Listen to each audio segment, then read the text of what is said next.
दिपुरको नियमित कार्यक्रम द हेडलाइनर्समा यहाँलाई स्वागत छ। मेरो नाम हो अनिल। समसामयिक विषयमा छलफल गर्ने यो कार्यक्रम तपाईँ प्रत्येक दिन ठिक यसै समयमा सुन्दै आउनु भएको छ। कार्यक्रममा आज हामी प्रतिनिधि सभा विघटन विरुद्ध नेकपाको दाहाल नेपाल समूहले गरिरहेको आन्दोलन, विपक्षमा रहेका दलहरू बीचको साझा सहकार्य अथवा आगामी रणनीति लगायतका विषयमा केन्द्रित भएर नेकपा स्थायी कमिटी सदस्य सुरेन्द्र पाण्डेसँग कुराकानी गर्दैछौँ। कार्यक्रम सुन्दै जाँदा आजका अतिथिसँग तपाईँलाई पनि कुनै प्रश्न वा जिज्ञासा राख्न मन लागेमा हाम्रो स्टुडियोको टेलिफोन नम्बर 55 41 904 मा राख्न सक्नुहुन्छ। कार्यक्रमका दौरानमा उठिसकेका प्रश्नलाई कृपया नटिपाउनुहोला।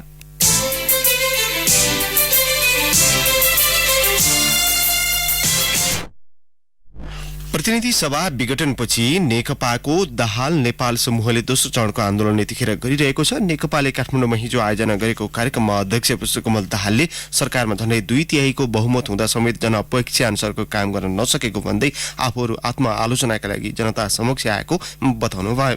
नेकपाको दाहाल नेपाल समूहले प्रतिनिधि सभा पुनर्स्थापना नभएसम्म आन्दोलन जारी रहने बताउँदै आएको छ। यो बीचमा शान्ति प्रक्रियासँग जोडिएका महत्वपूर्ण विषयहरू समेत उठान हुने संकेत देखिएको छ। यसलाई नेकपाको दाहाल नेपाल खेमाले कसरी हेरिरहेको छ?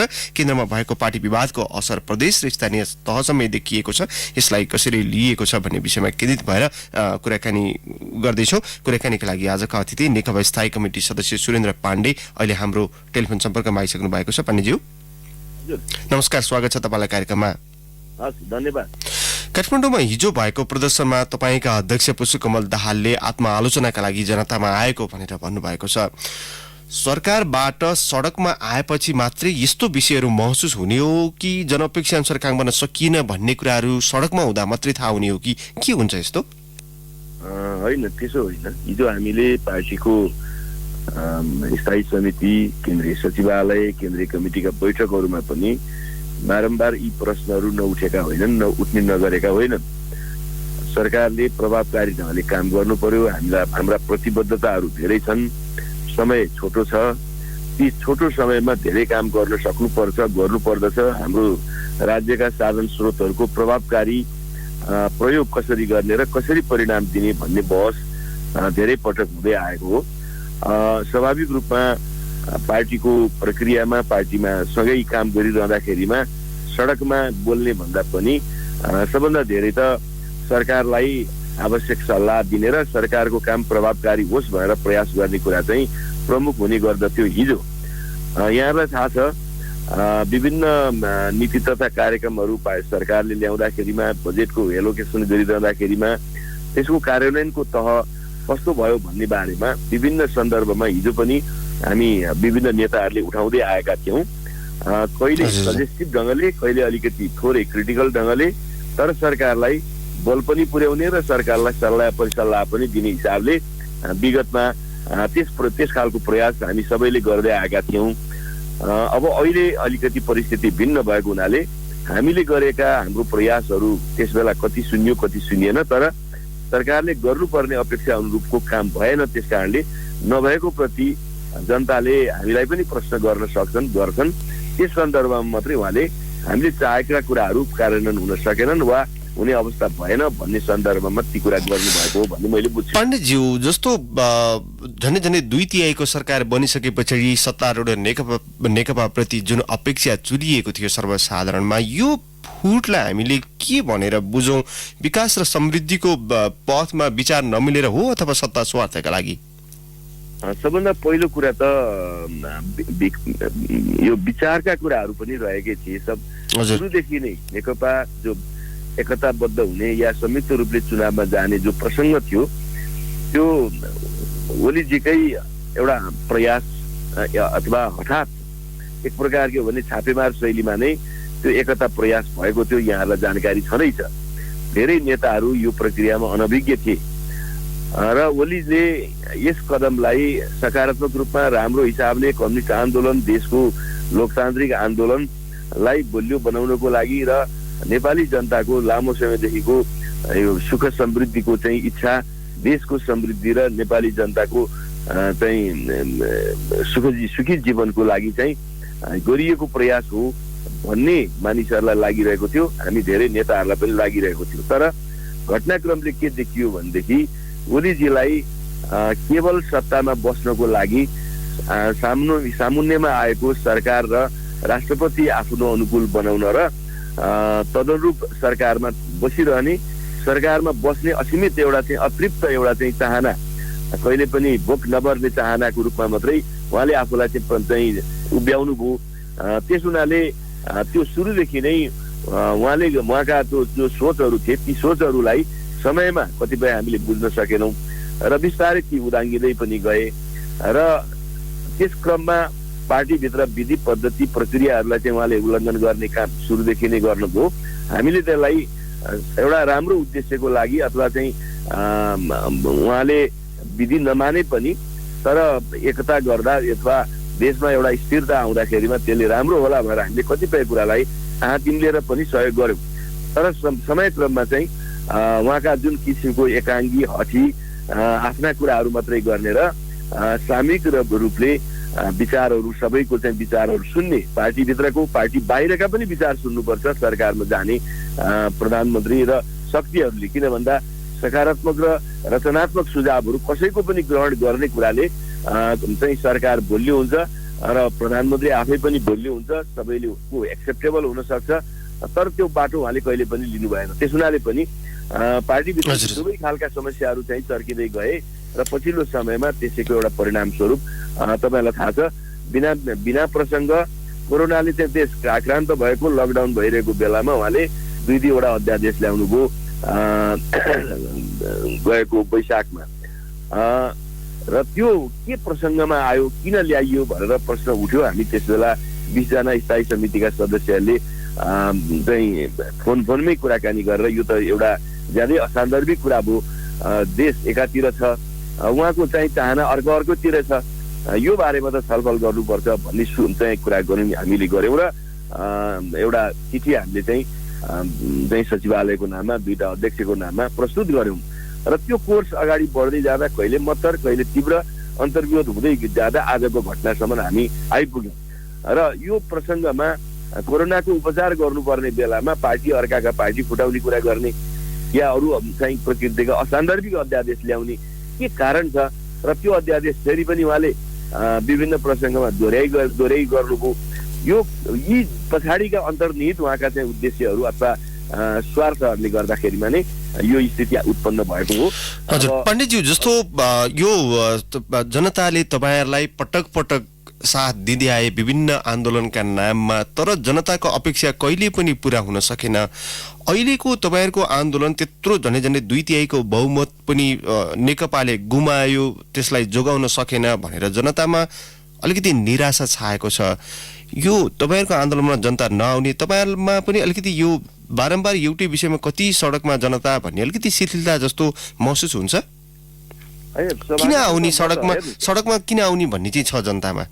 होइन, म पर्सनल्ली तपाईँलाई थाहा छ मेरो आफ्ना धेरै सन्दर्भमा मैले आफ्ना प्रतिक्रियाहरू जाहेर गरेको छु र देश अब चाहिँ सकारात्मक बाटोमा हिँड्यो। म पर्सनल्ली पनि व्यक्तिगत रूपमा सकारात्मक सोच राख्नुपर्छ भन्ने दृष्टिकोण र मान्यता राख्ने मान्छे हुँ र अब देशले अलिकति नयाँ ढङ्गले जाला, देशको आर्थिक समृद्धिको पाटो राम्ररी जाला। म अलिकति अर्थशास्त्रको विद्यार्थी पनि भएको हुनाले हाम्रा स्रोत साधनहरूको समुचित सदुपयोग र हाम्रा अन्तर्राष्ट्रिय सम्बन्धहरूलाई मित्र राष्ट्र र हाम्रा बहुराष्ट्रिय बहुपक्षीय चाहिँ संस्थाहरूसँगको जस्तो वर्ल्ड ब्याङ्क, एडिबी लगायतका सम्पूर्ण अन्तर्राष्ट्रिय दाताहरूसँगको एउटा सुमधुर सम्बन्ध राखेर देश विदेशका नेपाली र अरू चाहिँ विदेशी जो नेपालमा लगानी गर्न चाहन्छन्, सबभन्दा पहिले त एनआरएन लगायतका सबै शक्तिहरू अब एउटा नेपालले स्थिरता कायम गर्यो, अब सकारात्मक रूपले नेपालमा चाहिँ लगानीको चाहिँ सम्भावना बढाउँ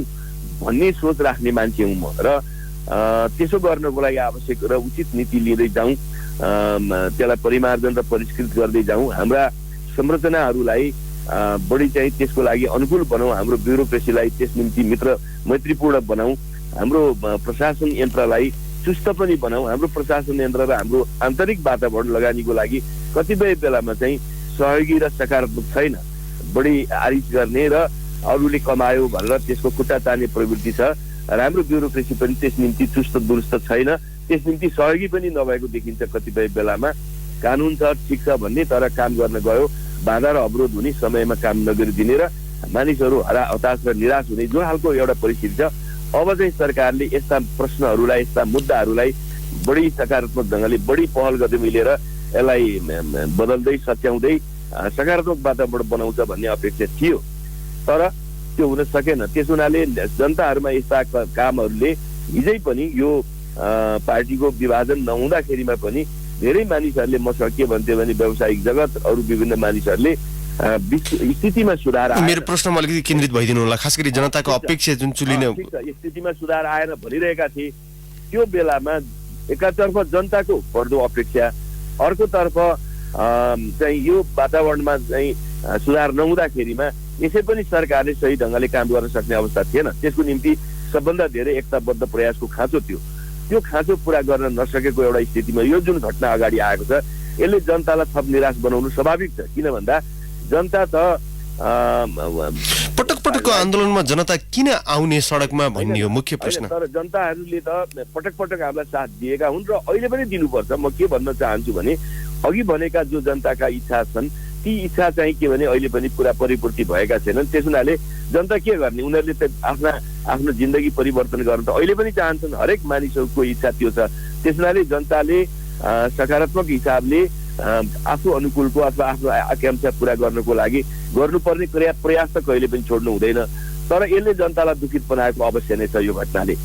त्यसलाई म नकारात्मक रूपमा लिन्न, तर यसभित्र पनि जनताले पनि विश्लेषणात्मक रूपले के हेर्नु जरुरी छ भने ओलीले जुन किसिमको प्रतिनिधि सभा विघटन गरेर जसरी एउटा चाहिँ असंवैधानिक र प्रतिगमनकारी कदम चाले, यो कदम के हो भनेर पहिलो त जजमेन्ट गर्नु पर्यो। ठिक छ, अझ स्पष्ट पारिदिनु होला। राजनीतिमा ठुला ठुला परिवर्तन गर्ने राजनीतिबाट तपाईहरू सडक आन्दोलनबाट त्यसलाई व्यवस्थित गर्ने र त्यसलाई त्यो परिवर्तनलाई शान्ति, स्थिरता र समृद्धिको बाटोमा लैजाने गोरुटे चिन्ता हुन नसक्ने किन यस्तो हुन्छ?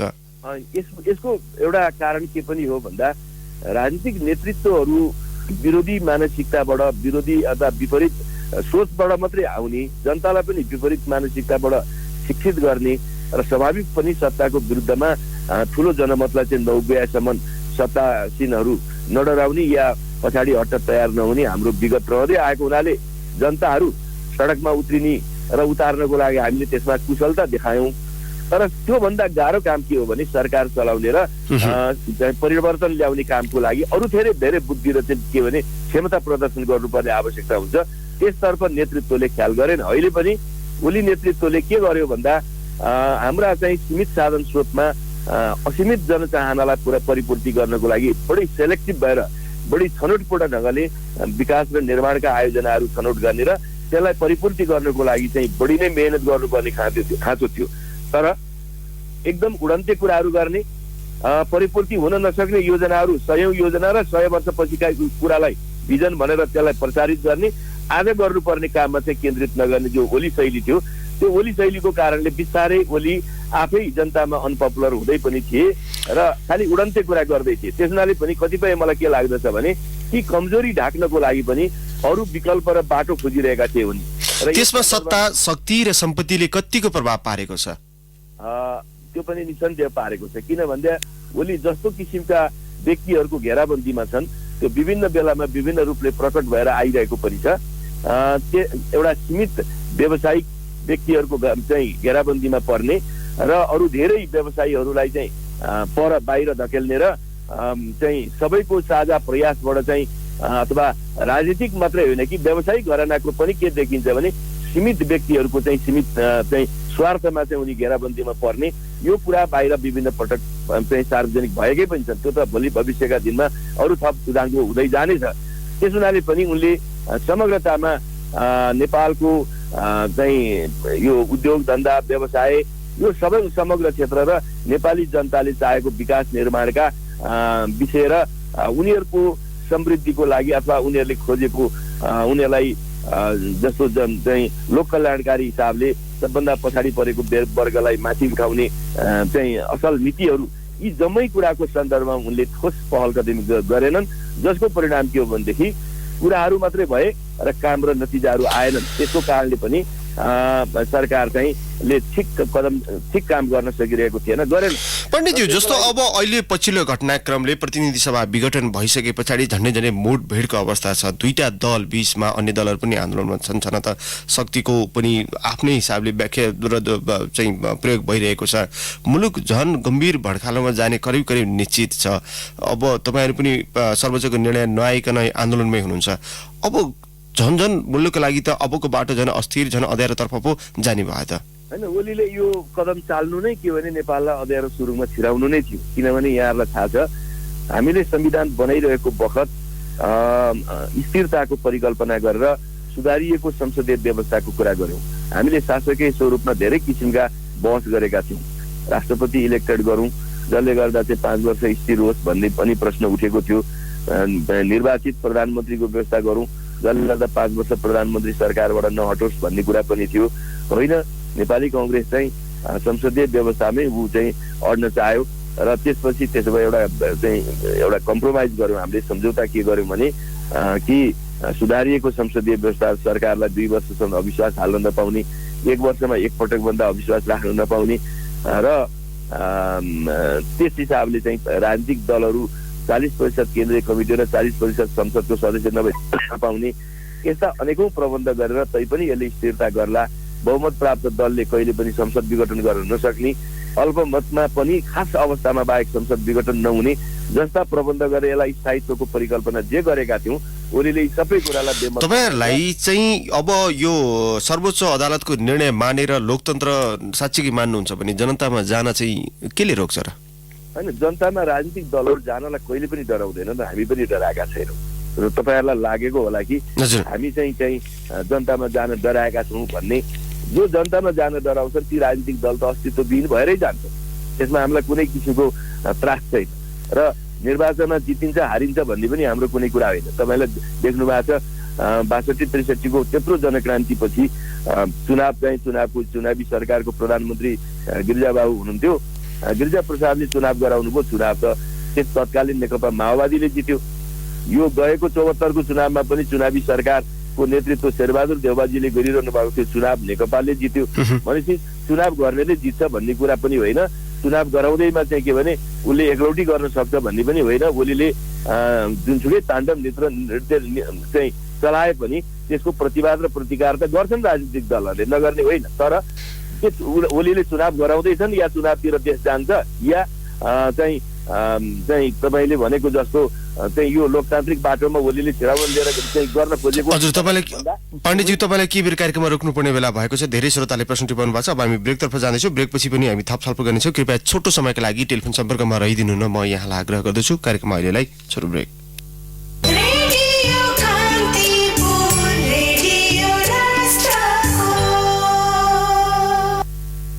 ब्रेकपछि कार्यक्रममा यहाँलाई पुनः स्वागत छ। कार्यक्रममा आज हामीले नेकपाको दाहाल नेपाल समूहका नेता सुरेन्द्र पाण्डेसँग पछिल्लो समसामयिक राजनीति बारे केन्द्रित भएर छलफल गरिरहेका छौँ। पाण्डेज्यू, हजुर, यहाँलाई पुनः स्वागत छ कार्यक्रममा। धेरै श्रोताले प्रश्न टिपाउनु भएको छ, मेरा पनि केही बाँकी नै छन्। अब पनि एकदमै संक्षिप्त जवाबको अपेक्षा गर्छु तपाईँसँग। सुरुमा मेरै प्रश्न, जस्तो पछिल्लो समय तपाईँहरूको पार्टीमा 2 चिरा भइसके पछाडि सरकारी पक्षबाट यो भ्रष्टाचार अनियमितता सम्बन्धी, खास गरी यो बालुवाटार ललिता निवास जस्ता प्रकरण, शान्ति प्रक्रियासँग जोडिएका विषयहरू सरकारले पुनः उठाउने तयारी गरेको छ। यसलाई कसरी लिनु भएको छ तपाईँहरूले? होइन, राजनीतिक रूपले प्रतिशोधपूर्ण ढङ्गले कुनै कुरा गरियो भने त्यो सरकारको निम्ति पनि प्रत्युत्पादक हुनेछ र सकारात्मक रूपले कुनै पनि किसिमका के भने त्यसको लागि नेकपा त्यसको जवाफ दिन पनि तयारै छ। त्यसमा कुनै अन्यथा रूपले नेकपा डराउनु पर्ने कुरा केही पनि छैन। नबिराउनु नडराउनु भन्छन्, बिराउनेहरू डराउने हो, नबिराउनेहरू डराउँदैनन्। र तर कतै के नहोस् भने आफैले चाहिँ के भने सुरु गरेको चाहिँ खाल्टोमा आफै पर्ने काम चाहिँ सरकार नहोस् भन्ने मात्रै म भन्न चाहन्छु। भरत अधिकारीले सोध्नु भएको छ नयाँ बानेश्वरबाट। श्याम खतिवडाले इनरुवाबाट एउटै आशयको प्रश्न छ। प्रधानमन्त्री केपी शर्मा ओलीले थालेका कामहरू, विकासका लहरहरू देखेर पनि नदेखे चाहिँ गर्नुहुन्छ, सधैँ विवाद मात्रै गर्नुहुन्छ। गाउँमा विकास र सामाजिक रूपान्तरण देखिएको छ। तपाईँलाई डाहा लागेको हो कि 3 वर्षमा सत्तामा रहँदाखेरि जनताको दुःख देख्नु भएन, अहिले बाहिरिएपछि आत्मआलोचना भन्नुहुन्छ, के हो यो भनेर सोध्नु भएको छ? होइन, मैले त अब मित्रले धेरै चाहिँ विकास भएको देख्नुभयो होला। म पनि एउटा जनप्रतिनिधि हुँ। धेरै प्रतिनिधिहरूले आफ्नो प्रयास आफ्नो निर्वाचन क्षेत्रमा नगरेका होइन, नगर्ने पनि होइन, तर सरकारले घोषित गरेका केही ठोस र दीर्घकालीन योजनाहरू, दीर्घकालीन रूपले प्रभाव पार्ने, राष्ट्रलाई नै प्रभाव पार्ने रणनीतिक योजनाहरूको प्रगतिका जे कुरा छन्, जहाँसम्म छन्, ती प्रारम्भ भएका छैनन्। त्यस हुनाले तपाईँले गाउँका चाहिँ सामान्य चाहिँ गाउँपालिका र नगरपालिकाले बनाएको बाटो हेरेर गाउँमा विकासको लहर भएर चाहिँ भन्नुभएको छ, यसमा केन्द्र सरकारको भूमिका ज्यादै न्यून हुन्छ। तर केन्द्र सरकार, सङ्घीय सरकारको तर्फबाट गरिनुपर्ने प्रतिबद्धता भएका योजनाहरूको चाहिँ सुरुदेखि नै कदम चल्न सकेको छैन। त्यस हुनाले त्यसतर्फको हाम्रो चाहिँ जोड हो। हजुर, चुडामणि भट्टराईले सोध्नु भएको छ रतुवामाई मोरङबाट निर्वाचन चिन्ह र पार्टीको नामका लागि दुवै पक्ष आयोगमा दबाब दिइरहनु भएको छ। तपाईँहरूले संवैधानिक निकायलाई खुल्ला रूपमा काम गर्ने वातावरण किन छैन, यसरी दबाब दिनु मिल्छ भनेर सोध्नु भएको छ। दबाब दिएकै छैन। संवैधानिक निकायलाई आफ्ना कुराहरू हामीले आफ्ना तथ्यहरू लिएर हामी गएका हौँ र संवैधानिक निकाय, खास गरी निर्वाचन आयोग आफैले हामीसँग पटक पटक पत्राचार गरेर तपाईँहरूको यथार्थ विवरण ल्याउनुहोस् भनेको छ। त्यो विवरण पेश गर्दाखेरिमा दबाब दिएको भन्ने कुरा आएन र सत्य र तथ्यपूर्ण चाहिँ प्रतिवेदन अथवा जवाफ दिँदाखेरिमा र आजसम्मका कानुन र नजिरका व्यवस्थाहरूको आधारमा हामीले भनिरहेका छौँ कि यसमा निर्वाचन आयोग या अरू कुनै पनि निकायले दायाँ बायाँ गर्ने ठाउँ छैन। हामीले त्यो वैधानिकता प्राप्त गर्ने कुरामा कुनै शङ्का छैन भन्ने मात्रै हामीले भन्ने गरेका। अन्त्यमा चन्द्र राईले सिराहाबाट सोध्नु भएको छ, सन्तोष खतिवडाले खोर्सानी मोरङबाट, बलभद्र आचार्यले झापाबाट उहाँहरूको एउटा आशयको प्रश्न छ। चोटोमा जवाबको अपेक्षा गर्छु। तपाईँहरू सडकमा हामी यता छौँ भनेर भन्नुहुन्छ, यो कसलाई भन्नुभएको हो? तपाईँहरूको सत्ता, स्वार्थ र सत्तामा पुर्याउन जनताले कहिलेसम्म बलिदानी गर्ने, आजसम्म के भयो जनताका लागि भनेर सोध्नु भएको छ उहाँले। होइन, अब सबभन्दा पहिलो कुरा त जनताले जुन प्राप्त गरेको लोकतन्त्र र जुन संविधान छ, समावेशी संघीयता र समावेशी सिद्धान्त छ र यो नै जोखिममा पर्ने खतरा चाहिँ पैदा भएको छ। संविधान नै नरहेको अवस्थामा, लोकतन्त्र नरहेको अवस्थामा नेपाली जनताले प्राप्त गरेका अधिकारहरू फेरि खोसिनेछन्। त्यो खोसिँदाखेरिमा प्रत्येक व्यक्तिको भविष्य र भाग्यमाथि चाहिँ के भने प्रहार हुनेछ। त्यस हुनाले पनि यो केवल चाहिँ राजनीतिक दलहरू अथवा नेताहरूको मात्रै अप्ठ्यारोको लागि आन्दोलन गर्न खोजेको होइन। सबैले प्राप्त गरेको, हामी सबैले लडेर ल्याएको अधिकारलाई जोगाउँ भनेर नै। पण्डितज्यू, हजुर कार्यक्रममा समय दिनुभयो, आफ्नो विचार राखिदिनु भयो, यहाँलाई धेरै धेरै धन्यवाद पण्डितज्यू। हवस् त, आजको लागि कार्यक्रमको समय सकिएको छ। कार्यक्रममा आज हामीले नेकपाको दाहाल नेपाल समूहका नेता सुरेन्द्र पाण्डेसँग समसामयिक राजनीति, खास गरी सो समयले गरिएको आन्दोलन र अबको बाटो के हुन्छ भन्ने विषयमा केन्द्रित भएर छलफल गऱ्यौँ। कार्यक्रममा प्रश्न टिप्पणी र सुनेर साथ दिने तपाईँ श्रोतालाई धेरै धेरै धन्यवाद। फरक प्रसङ्ग र अतिथि लिएर कार्यक्रममा भोलि हामी फेरि आउनेछौँ। आजको कार्यक्रमबाट न्युज डेस्कका सबै सहकर्मीसहित प्राविधिक साथी दीपक साकोटा र रवि श्रेष्ठसहित म अनिल परियार पनि बिदा माग्छु। नमस्कार।